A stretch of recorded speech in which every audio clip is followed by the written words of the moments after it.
Coucou Booktube, aujourd'hui je vais vous présenter un book haul de tous les livres que j'ai pris en librairie. J'ai fait une petite radia, j'ai pris 4 romans et 2 BD et je vais vous les présenter. En premier roman, j'ai choisi Un été pour te pardonner de la série Season de Morgane Moncombe. J'ai déjà lu les 3 premiers tomes, donc des 3 premières saisons précédentes, c'est-à-dire automne, hiver et printemps, et il ne me restait plus que l'été. C'est pour ça que je l'ai pris. Je me suis dit comme ça j'allais enfin terminer la série, ainsi pouvoir vous faire un retour sur la saga et vous donner en parallèle mon petit classement. C'est vrai que pour l'instant j'ai bien aimé les 3 premiers.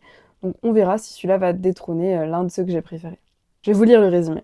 Éternelle romantique, Jasmine passe ses journées à organiser les mariages des autres. Après une rupture douloureuse aux raisons inconnues, elle aimerait tourner la page.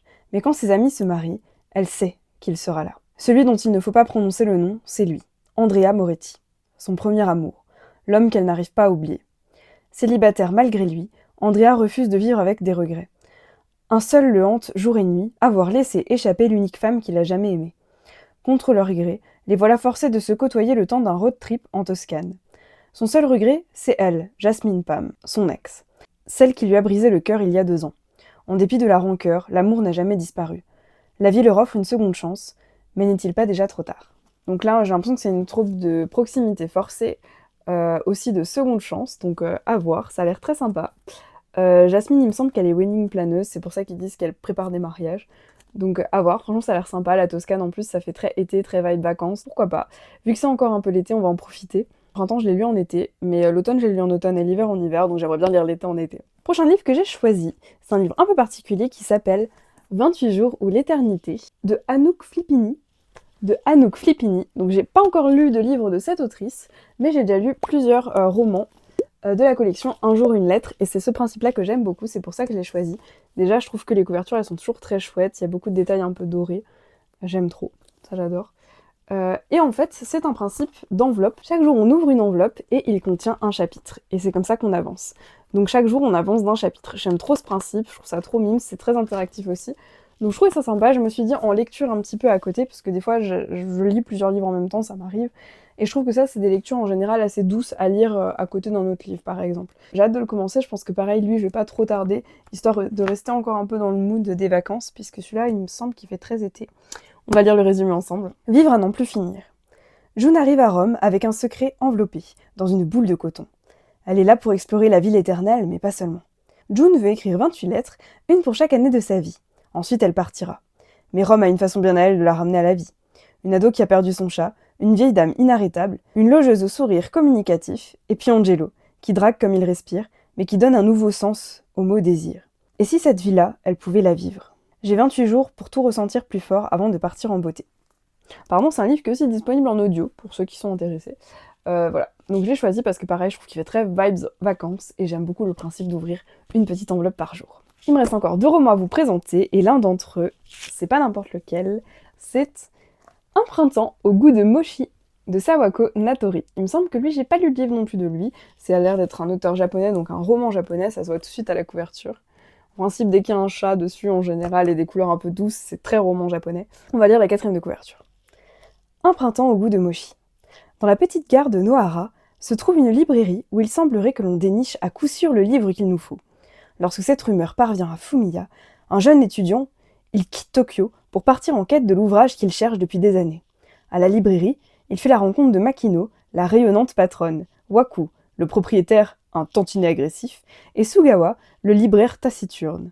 D'abord peu convaincu par ce lieu réputé extraordinaire, avec son salon de thé et son sous-sol aménagé, dans une ancienne rame de métro, Fumiya ne tarde pas à découvrir que pénétrer dans cette librairie, c'est voir ses problèmes, les maux du quotidien, et les petits tracas disparaître comme par magie. Donc ça ressemble beaucoup, je trouve, au type de roman japonais que j'ai déjà lu. Je trouve que c'est des romans qui font vraiment du bien, puisque c'est souvent très introspectif aussi. On va voir des protagonistes qui ont des problèmes et qui vont réussir petit à petit à les résoudre et à arborer la vie différemment. Donc je trouve ça toujours très intéressant, j'adore ce genre de lecture. Et je l'ai aussi choisi parce que mon chat s'appelle Mochi. Voilà, c'est même la raison principale pour laquelle je l'ai choisi. Et en plus, j'adore les petites couvertures assez douces comme ça, donc je trouve que ça, pareil, ça peut faire des lectures très doudou, très agréables. Puis ça s'appelle Mochi. Voilà, je pense que ça suffit à déclencher un lien entre ce livre et moi. Tout dernier livre, mais pas des moindres, c'est un livre que j'attendais beaucoup, et il n'est pas moins que Méduse de Rosie Welwet. Alors il faut savoir que j'ai lu Médée de Rosie Welwet l'année dernière, et qu'il fait partie de mon top 5 des livres préférés de l'année. J'avais tellement aimé son écriture et son interprétation du mythe de Médée, que franchement quand j'ai vu qu'elle avait écrit Méduse, je savais qu'elle l'avait écrit parce que c'est une autrice anglaise il me semble, et du coup elle avait déjà écrit forcément Méduse, mais il n'était qu'en anglais, et je ne suis pas encore au stade où je lis en anglais, donc je ne l'avais pas pris. Et là je l'ai vu dans la bibliothèque, Méduse en français. Je ne pouvais pas ne pas le prendre. En plus, il ressemble vachement à la couverture de Médée aussi, il y a vraiment l'ADA est la même, donc je trouve ça très cool. Le résumé est toujours très court, mais c'est souvent des personnages féminins assez torturés qu'elle va choisir. Par exemple, Méduse, c'est vrai que dans la mythologie grecque, elle a un destin pas super cool, un peu comme Médée. Donc je trouve ça très intéressant. Il est beaucoup plus court que Médée. Non, Médée devait faire 500 pages, quelque chose comme ça. Alors que là, on est à moins de 250 pages, donc ça reste un livre qui va se lire assez vite à mon sens. Et on va lire ensemble la 4e de couverture. Gorgone, tueuse, monstre, victime, survivante, protectrice. Vous connaissez son nom, vous connaissez son histoire, et si on vous avait trompé. Et là, il y a deux autrices assez connues dans l'univers de la réécriture mythologique, notamment des mythes féminins. On a Jennifer Saint, qui est autrice d'Ariane, mais pas que, d'Electre, de Héra, et de plein d'autres, qui a écrit un roman furieux passionnant. Et Luna McNamara, qui a écrit Psyché et Rose, que j'ai déjà lu aussi, a écrit Puissant et saisissant. En fait, c'est ce que j'aime beaucoup avec cette autrice, c'est qu'elle choisit toujours des héroïnes féminines qui ont vraiment des tourments, un passé... Souvent, c'est très sombre aussi leur histoire, c'est pas des héroïnes qui trouvent l'amour, qui sont heureuses, qui vivent une belle vie, pas du tout. En général, elles doivent... c'est des femmes qui subissent énormément. Très hâte de lire ce livre, je sens qu'il va me bouleverser, j'avais adoré Médée. Je l'ai vu, je n'ai pas pu m'empêcher de le prendre. Les 2 derniers livres que je vais vous présenter sont un peu particuliers puisque ce ne sont pas des romans mais des BD. J'aime bien de temps en temps, entre quelques livres, lire des BD, je trouve que c'est simple à lire, il y a des images, ça change aussi un petit peu et ça peut des fois faire une bonne coupure quand on a lu un gros roman par exemple assez compliqué où il fallait se concentrer, qui est très descriptif. C'est pour cette raison que j'ai vu ces BD et ces BD m'ont tenté, donc je les ai pris. Le premier c'est l'Odyssée, d'après le récit d'Homère. C'est le tome 1. De ce que j'ai compris au dos, il y a écrit donc tome 1 sur 2, donc à mon avis il n'y en aura que 2. Après, peut-être qu'ils en feront sur d'autres mythes, je ne sais pas. Mais je trouve ça très sympa. Donc c'est proposé par Nautilus. Cette BD a été créée par l'Hermenier et Laboureau. Et j'adore regarder rien que la couverture. En fait, je suis une grande fan de la mythologie, vous l'aurez compris maintenant depuis le temps. Je ne lis pas que ça, mais ça m'arrive très souvent d'en lire. Et là, voir une BD sur Ulysse, avec des dessins, je trouve qu'ils sont assez cool. Ça m'a donné envie. Et je m'étais dit, voilà, pourquoi pas, ça permettra d'un peu trancher entre des lectures. Et je vais vous montrer un petit peu, mais je trouve que les pages, elles sont incroyables. Déjà, j'aime trop la matière. Et les dessins, je les trouve vraiment beaux aussi. En général, quand j'aime pas un style artistique, j'ai vachement de mal à lire une BD. Donc faut quand même que j'accroche. Et celle-là, je sais pas, je la trouve trop belle. Les personnages féminins, je les trouve grave beaux aussi là-dedans. Donc voilà, ça m'a tenté. Je vous dirai ce que j'en pense quand je l'aurai lu. J'ai vraiment hâte de vous faire un retour dessus. Et on va lire ensemble la 4e de couverture. Pour rentrer chez lui, il doit défier les dieux. La guerre de Troie est terminée depuis longtemps. Pourtant, Ulysse erre encore sur les mers, victime de la colère des dieux. Entre tempêtes, monstres redoutables et îles mystérieuses, chaque escale le rapproche autant du danger que son destin. Mais rien ne pourra faire oublier sa promesse, retrouver sa femme et son fils.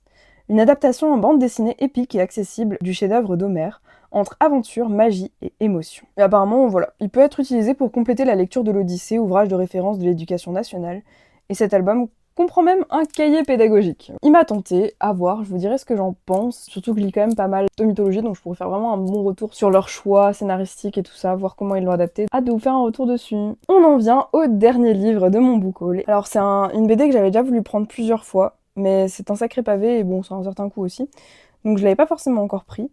Et là, je suis retombée dessus, et vraiment, je me suis dit, là, c'est le moment de le prendre, j'ai trop envie. Donc je vais vous le présenter.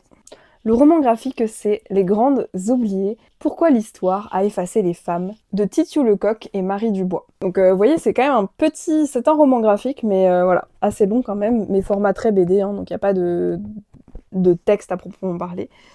Le livre phénomène de Titiou Lecoq en bande dessinée. De tout temps, les femmes ont agi. Elles ont régné, écrit, milité, créé, combattu, crié parfois. Et pourtant, elles sont pour la plupart absentes des manuels d'histoire. Pourquoi ce grand oubli ? De l'âge des cavernes jusqu'à nos jours, Titiou Lecoq analyse les mécanismes de cette vision biaisée de l'histoire. S'appuyant sur les découvertes les plus récentes, elle redonne vie à des visages effacés, raconte ces invisibles, si nombreuses, qui ont changé le monde. Pédagogue, mordant, irrésistible, avec elle tout s'éclaire. Les femmes ne seront plus jamais absentes. Ce livre leur redonne voix.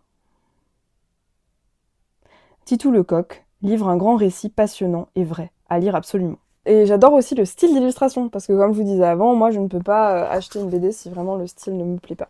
Là on voit plein de visages de femmes, donc je pense que c'est des femmes qu'on va retrouver dans les récits. Et je trouve que pareil, le style est très sympa. J'aime beaucoup les couleurs choisies. En plus c'est une très belle œuvre féministe, donc moi ça me plaît, et j'ai envie de savoir, de connaître ces visages oubliés. J'ai envie d'en savoir un peu plus, et de célébrer ces femmes finalement qui nous ont amenés à arriver là où on en est aujourd'hui, au même titre que certains hommes. Donc je trouve ça très très intéressant et je suis trop contente de l'avoir enfin pris, j'ai trop hâte de le lire et de vous faire un vrai retour dessus. C'est tout pour mon book haul, en réalité je me suis limitée à 6 livres, ce qui est déjà pas trop mal. Je vous remercie de m'avoir écouté, dites-moi en commentaire lequel vous avez le plus envie que je lise en premier pour vous faire un retour dessus. Je vous souhaite une très bonne journée et je vous dis à la semaine prochaine pour une nouvelle vidéo.